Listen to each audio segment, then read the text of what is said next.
Menteri Koordinator Bidang Kemaritiman dan Investasi Luhut Binsar Panjaitan blak-blakan berencana pakai pengawas bule di proyek Ibu Kota Negara IKN Nusantara. Luhut menyebut kualitas tenaga kerja asing memang lebih baik dari lokal dan lebih cepat bekerja. Presiden Jokowi memastikan proyek IKN akan berjalan sesuai rencana awal sehingga tahun depan sudah ada PNS dan ASN yang dipindah bertahap ke IKN Nusantara. Presiden Jokowi menyebut anggaran pembangunan IKN mencapai 466 hingga 488 triliun rupiah. Dari total anggaran itu, 20% pembiayaan IKN memakai APBN dan sisanya dari investasi dan modal pihak swasta. Pada Mei lalu, Kemenko Marves menyebut setidaknya ada 228 investor yang berminat ke IKN. Kini pemerintah tengah menekankan adanya pengawasan infrastruktur pembangunan IKN dengan memakai mandor asing demi menjaga kualitas. Lalu apakah dengan mempekerjakan bule di proyek IKN target pemerintah untuk pemindahan ibu kota baru bisa sesuai rencana? Kita bahas usai tayangan berikut ini. Menko Bidang Kemaritiman dan Investasi Luhut Binsar Panjaitan mengungkapkan alasan dibalik keputusan untuk mempekerjakan tenaga kerja asing di proyek pembangunan Ibu Kota Nusantara. Luhut menilai sumber daya manusia Indonesia belum memiliki kualitas sebaik pekerja asing. Sebelumnya saat rapat kerja dengan Badan Anggaran DPR, Luhut menyebut sudah 2 kali mengecek progres pembangunan di IKN secara langsung. Ia mengatakan untuk pengawasan pekerjaan sampai 17 Agustus nanti menggunakan petugas dari luar negeri karena ingin mendapatkan kualitas yang bagus. Ibu sekalian, ini sudah yang kami lakukan IKN, dan saya sudah pergi ke sana 2 kali dan sudah melihat ini, dan kemarin di Singapura kita jualan mengenai ini dan mereka sangat antusias dan semua masuk, dan kita berharap 17, bukan berharap, harus 17 Agustus tahun depan kita bisa acara di sana. Tapi kualitas pekerjaan itu menjadi kunci. Oleh karena itu saya lapor Pak Presiden, pengawas itu kita terpaksa dengan segala hormat kita pakai bule-bule untuk menjadi kualitas. Jadi jangan nanti istana Presiden itu jadi tapi kualitasnya tidak bagus. Presiden Jokowi mengamini adanya pekerja asing di proyek IKN. Jokowi menyebut pemerintah ingin IKN berjalan lancar dan kualitasnya juga baik, tak seperti SD Inpres. Bahkan saat berkunjung ke Singapura, Jokowi juga sempat menawarkan IKN kepada investor sebagai lokasi hunian sekaligus bisnis yang berkualitas.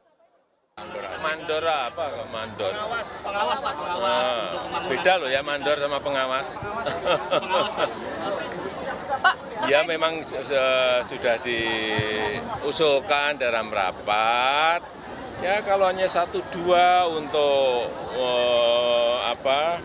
untuk urusan kualitas barang nanti yang dihasilkan. Nanti kalau jelek, gimana kualitasnya? Tapi kalau hanya 1-2 yang bisa mengarahkan, yang bisa mengontrol, mengawasi, sehingga kualitasnya menjadi kualitas yang baik, kenapa tidak? Ini bukan karena ingin menggayat investor asing ya Pak? Apanya? Menggayat pengawas asing. Enggak. Ya karena kita ingin menaikkan level kualitas kita. Jangan sampai nanti hasil akhirnya kayak SD Inpres mau. Sementara itu, anggota Komisi 4 DPR RI Daniel Johan mengkritik kebijakan pemerintah untuk menggunakan pengawas asing. DPR mempertanyakan kualitas kerja anak bangsa yang seharusnya tak kalah saing dengan pekerja bule. Ya masa 280 juta rakyat Indonesia, sekian banyak insinyur, sekian banyak lulusan S1, S2, S3, bahkan putra terbaik Indonesia sudah bisa kerja di NASA, anak sekian belas tahun sudah bisa lulus S3, nggak ada yang sanggup menjadi mandor. Jadi kita dorong Pak Luhut jelaskan kepada masyarakat secara detail sebenarnya apa sih tugas mandor itu sehingga kita harus merekrut orang asing. Kementerian PUPR menyebut kebutuhan tenaga kerja konstruksi dalam rangka pembangunan IKN dari 2022 sampai 2024 berjumlah lebih dari 250.000 orang pekerja.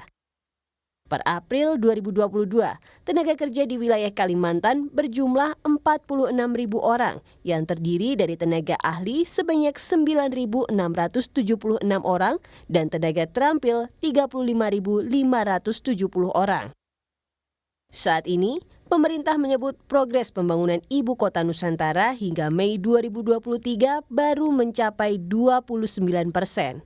Untuk pembangunan tahap pertama dari 2022 hingga 2024 akan dibangun perkotaan, infrastruktur, hingga sarana pendukung ekonomi. Adanya pekerja asing di proyek IKN masih menjadi pro kontra.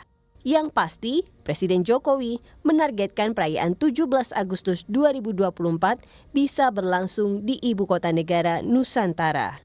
Tim Liputan, Kompas TV.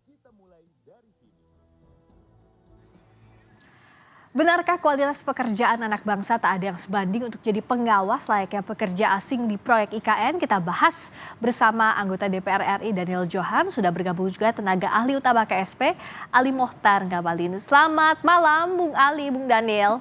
Sehat ya? Selamat malam. Selamat malam, Daniel. Mbak Krisa. Sehat. Ngabalin. Terima kasih sudah hadir. Saya ke Bung Ali dulu. Jadi kalau Pak Luhut itu kan sudah lapor ke Presiden untuk pekerja asing ini di IKN demi kualitas, Pak Jokowi juga setuju. Bilang bahwa ya biar nggak kayak SD Impres hasilnya. Nah sebenarnya gimana sih ini agar menjelaskan ke publik soal pekerja asing ini biar nggak salah tangkep, Bung Ali? Ya, nanti dilihat. Jadi dalam hal pembangunan ibu kota negara, memang target-target dan langkah-langkah yang dilakukan oleh pemerintah itu tentu by design. Jadi kalau terkait dengan masalah tenaga asing, harus dilihat dalam perspektif yang lebih bagus. Umpamanya seperti begini, itu kan ada 4 level. Jadi pertama, bukan tenaga yang dipekerjakan secara reguler. Kemudian yang kedua, kalau level-level kerja seperti yang sekarang disediakan oleh pemerintah di IKN itu kan sangat banyak sekali dari tenaga kerja kita. Pembagiannya gimana? Dan yang kedua itu kalau terkait dengan tenaga-tenaga profesional juga kita punya. Indonesia punya kaya itu. Tetapi yang harus dipikir pada level yang paling pertama itu dari 4 level adalah memang seberapa jauh tingkat kualitas dan kualifikasi kerja dari IKN itu memang membutuhkan apa yang disebut dengan bagaimana mengukur dan menata kualitas kerja yang dipersiapkan di IKN itu menjadi bagian yang perhatian dari pemerintah. Itu sebabnya kenapa ini menjadi bagian yang terus menjadi pembicaraan dan menjadi perhatian bagi pemerintah dalam menyiapkan kerja-kerja di IKN. Bung Daniel melihat penjelasan dari pemerintah sudah cukup belum soal kenapa pengawas tenaga asing di IKN ini? Ya, makasih Mbak. Sebelumnya mohon maaf nih lagi di dalam perjalanan. Gak apa-apa, makasih sudah menyempatkan waktu. Silakan Bung Daniel. Ya, justru kita mendorong agar pemerintah dalam hal ini Pak Luhut menjelaskan kenapa hanya untuk level pengawas saja itu harus melibatkan orang asing ya. Dalam istilahnya harus melibatkan merekrut orang bule. Apakah memang kita kekurangan sarjana, kekurangan ahli, kekurangan warga negara yang memang memiliki kemampuan untuk menjalankan tugas tersebut? Itu pertama. Yang kedua adalah kami berkeyakinan bahwa keberhasilan IKN ini setidaknya selain memang persoalan kebijakan, tetapi ada 2 hal yang sangat penting yang harus diperhatikan dengan sungguh-sungguh oleh pemerintah. Yang pertama tentu persoalan lingkungan. Yang kedua adalah persoalan sosial. Percayalah, kalau persoalan lingkungan dan persoalan sosial tidak diatasi dengan baik, maka keberhasilan IKN akan semakin jauh. Ya, semakin jauh pemerintah bisa memberikan bisa mengatasi bahwa pembangunan IKN itu tidak menimbulkan bencana lingkungan yang besar, dan semakin pemerintah memastikan bahwa secara sosial masyarakat bisa menerima keberhasilan IKN, bisa menyerap masyarakat lokal, maka kita mempunyai harapan besar IKN akan menjadi program yang menjadi bersejarah untuk pemerintahan saat ini. Tetapi kalau sebaliknya itu akan menjadi persoalan besar, Mbak. Bung Ali lihatnya gimana nih? Nah, menjawab pertanyaan Bung Daniel tadi, apakah nggak ada anak bangsa yang mampu di level pengawas ini? Termasuk juga bagaimana menyelesaikan program dari sisi sosial dan juga lingkungan. Bung Ali, belum tolong di-unmute dulu. Tolong di-unmute dulu. Nah, ya. Makanya tadi saya bilang, paling tidak itu ada 4 level. Level yang paling terendah itu adalah memang tukang atau buruh kasar yang kita punya banyak banget. Yang kedua adalah tenaga biasa yang memang sudah diatur. Ada juga yang disebut dengan reguler. Tetapi yang lebih terpenting itu adalah tenaga ahli. Tenaga ahli itulah yang tidak semuanya memang dari luar negeri, tidak semua diambil. Tetapi memang ada tenaga ahli yang memang mereka punya konsentrasi, kemudian mereka punya spek dalam bidang yang memang kita kurang, kita belum miliki, atau mungkin dalam rangka untuk melengkapi. Itu sebabnya saya juga harus memang kasih tahu bahwa kita itu menggunakan tenaga ahli luar negeri itu bukan di hire, tetapi memang dalam hal membangun bilateral untuk bisa menggunakan tenaga ahli itu. Umpama dari Jepang, kemudian Australia, dari itu yang disampaikan oleh Luhut. Tadi saya bilang ada level-level yang dipakai oleh pemerintah dalam membangun IKN. Tidak seluruhnya, mungkin ada beberapa orang gitu. Kenapa itu jadi problem kalau kita ingin membangun satu tempat yang begitu hebat sebagai bentuk pertanggungjawaban dari kerja-kerja yang benar untuk legasi dari pemerintah ini kepada IKN.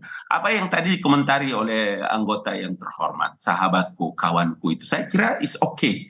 Kita semua punya harapan seperti itu, dan usia 5-10 tahun akan datang itu periode kita semua itu. Jadi kita akan nikmati itu IKN dengan baik dari kerja-kerja hebat yang dilakukan oleh pemerintahan Presiden Jokowi saat ini. Nah, Bung Daniel, Gitu. kalau tadi kata Bung Ali sifatnya melengkapi, nah itu bisa diterima alasannya? Ya, kita belum bisa memberikan komentar selama memang pemerintah belum menjelaskan bahwa memang tugas-tugas tertentu seperti ini ABC, sehingga Harus tidak ada spesifik anak begitu ya bangsa. dijelaskannya ya, Bung Daniel? Iya, sehingga tidak ada anak bangsa kita yang sanggup. Nah, itu kan kita nggak paham. Seandainya memang tidak sanggup, ya kita memahami. Tetapi dari konteks kalau di istilahnya pengawasan, ya begitu banyak insinyur kita, begitu banyak lulusan S2, S3 kita. Anak bangsa kita sudah sanggup kerja di NASA, umur nggak sampai 20 atau 20-an sudah lulus S3. Masa kita nggak punya kemampuan? Saya rasa itu sama saja. Ini menjadi pukulan yang sangat berat setidaknya bagi PUPR. Memang mereka tidak punya kader, mereka tidak punya sarjana, tidak punya teknisi yang sanggup melakukan tugas tersebut. Nah, Padahal kita sudah bisa membangun begitu banyak konstruksi yang canggih-canggih oleh anak bangsa sendiri. Nah, kalau Pak Luhut bilang salah satu alasannya agar kerjanya lebih cepat begitu, ditambah lagi ada tenaga kerja asing di IKN ini. Ya memang anak bangsa kita tidak bisa bekerja cepat. Itu kan sama saja menampar diri kita sendiri kan. Kalau Bung Ali lihatnya seperti apa alasannya Pak Luhut bahwa agar kerjanya lebih cepat? Tapi Bung Daniel bilang tadi masa sih nggak ada satupun kader yang bisa begitu, anak bangsa. Penting untuk kontrol terhadap semua kebijakan atau rencana planning yang dilakukan oleh pemerintah, itu penting. Seperti tadi dikemukakan oleh Bung Daniel, itu saya kira is okay. Sebagai rasa tanggung jawab dan rasa memiliki, saya kira iya. Dengan berbagai diksi yang dipakai juga tidak apa-apa. Dalam banyak kesempatan memang ini belum di framing. Tapi tentu saja kita berharap bahwa mari kita buy data, kemudian untuk nanti diceritakan dan disampaikan kepada ruang publik sehingga orang pun bisa memahami dengan baik. Mungkin sekarang kita tidak bisa menunjukkan itu. Kami minggu depan akan datang ke IKN. Saya berharap mudah-mudahan nanti bisa teman-teman Kompas juga bisa yang ada di sana, kemudian kita bareng-bareng bisa lihat. Saya perkirakan mungkin minggu depan juga ini kami bisa lihat ada 2 atau 3 orang yang dimaksudkan oleh Pak Luhut itu terhadap tenaga asing itu, sehingga kita juga bisa tahu mereka punya ahli yang tentu saja bagi pemerintah punya pertimbangan yang bukan tiba masa tiba akal. Karena itu ketika Pak Luhut mengeluarkan pernyataan itu, ya kita aminkan karena memang kita berkehendak dan pemerintah berkehendak agar benar-benar kerja yang dilakukan nanti di IKN itu menghasilkan sesuatu yang seperti diharapkan oleh Presiden Joko Widodo. Dan jangan pernah Anda bayangkan bahwa tenaga bukan pengawas, tenaga ahli ini bukan dia seperti ratusan, 200, 300 orang, enggak. Ahli itu tidak banyak gitu. Oke. Nah, dari jumlahnya tadi kata Bung Ali bilang bahwa ya nggak banyak dan ini melengkapi komposisi begitu tenaga kerja yang ada di IKN untuk membangun IKN lebih cepat. Kalau Bung Daniel lihatnya progres IKN sejauh ini seperti apa? Dengan komposisi ini apakah betul sudah bisa maksimal begitu dalam pembangunan IKN progresnya, Bung Daniel? Nah, saya nggak tahu ya, saya baru pergi terakhir sekitar 1 tahunan lebih yang lalu. Tapi kan itu masih belum ada progres lah karena baru ke titik nol kan. Ya. Nah, sehingga progres ini harus memang beriringan yang tadi saya bilang, itu benar-benar harus memperhatikan secara sosial dan lingkungan. Karena kalau mau berprogres tapi sosial dan lingkungannya tidak diperhatikan, itu progresnya itu ujungnya akan menjadi ketidakberhasilan dan akhirnya kan kita sia-sia kerja keras yang sudah dilakukan. Oke, kalau Bung Ali, jadi bagaimana dari pemerintah agar proyeknya berhasil tepat waktu, cepat, tapi faktor lingkungan dan sosial seperti yang tadi dicatat oleh Bung Daniel ini tidak terabaikan? Saya itu sudah ke-9 kalinya datang sebagai tenaga ahli utama kantor staf presiden dan lebih kurang 9 kali datang. Anda bisa bayangkan bagaimana proyek sebesar itu kemudian pemerintah mengambil keputusan, presiden mengambil keputusan bekerja di sana, kemudian bekerja sembrono. Apakah memang tidak usah Anda membayangkan bahwa kerja sebesar itu kemudian tidak ada analisa dampak lingkungan, kemudian macam-macam dan bukan untuk pertama kali kerja-kerja seperti begini. Pada waktu kami nih, waktu saya masih ada di Angkasa Pura I juga, pada waktu kita membangun yang namanya bandara Jogja yang baru itu, YAI, ya, itu juga banyak orang menilai seperti begitu. Dari target-target yang diperkirakan 2 tahun, ternyata dalam masa yang 7-8 bulan bisa selesai dengan baik. Artinya saya mau bilang bahwa proyek-proyek strategis nasional seperti yang dicanangkan oleh pemerintah, termasuk IKN ini, bukan barang baru yang dilakukan oleh Presiden Joko Widodo. Jadi semua yang dikemukakan terkait dengan lingkungan, apa segala macam, itu udah selesai. Ini tinggal sekarang bagaimana percepatannya yang dilakukan. Seperti itu. Oke, nah kalau Bung Daniel, jadi catatan dari DPR apa? Agar proyek ini berjalan dengan baik, tapi faktor sosial terutama juga bisa terakomodasi dengan baik, tidak juga malah di frame macam-macam di luar sesuai dengan tujuannya. Ya, pertama gini, saya ingin mengingatkan pada saat pertama kali proyek IKN itu dirilis dan diumumkan, ada satu penekanan yang digaris bawahi bahwa pemerintah akan komitmen terhadap nilai-nilai lokal. Ya. Lalu pemerintah komitmen untuk memprioritaskan masyarakat lokal. Nah, ini kita pegang. Tetapi faktanya hari ini adalah saya mendapat kebetulan dapil saya bagian dari Borneo. Saya mendapatkan mendapatkan aspirasi begitu banyak bahwa masyarakat lokal saat ini merasa terpinggirkan. Bahkan di dalam struktur otorita tidak ada satu masyarakat lokal yang direkrut atau diakomodir. Padahal yang diajukan oleh mereka adalah para ahli, yang paling ahli di antara masyarakat yang ada di Borneo. Itu misalkan salah satunya. Kedua, kita tentu mengapresiasi ya begitu banyak program sukses dari pemerintah. Dan itu menjadi suatu kemajuan menjadi catatan sejarah bagi pemerintahan Pak Jokowi saat ini. Tetapi kan ada beberapa juga yang mengalami kegagalan, misalkan food estate, itu proyek yang sangat besar, tetapi karena studi kelayakannya tidak berjalan dengan baik, akhirnya kan ujungnya malah kegagalan. Termasuk beberapa bandara besar segitu besarnya, tetapi saat ini tidak beroperasional sehingga kita membuang dana begitu besar. Nah, kita tidak mau karena kita ingin proyek IKN ini berjalan dengan baik, sukses story.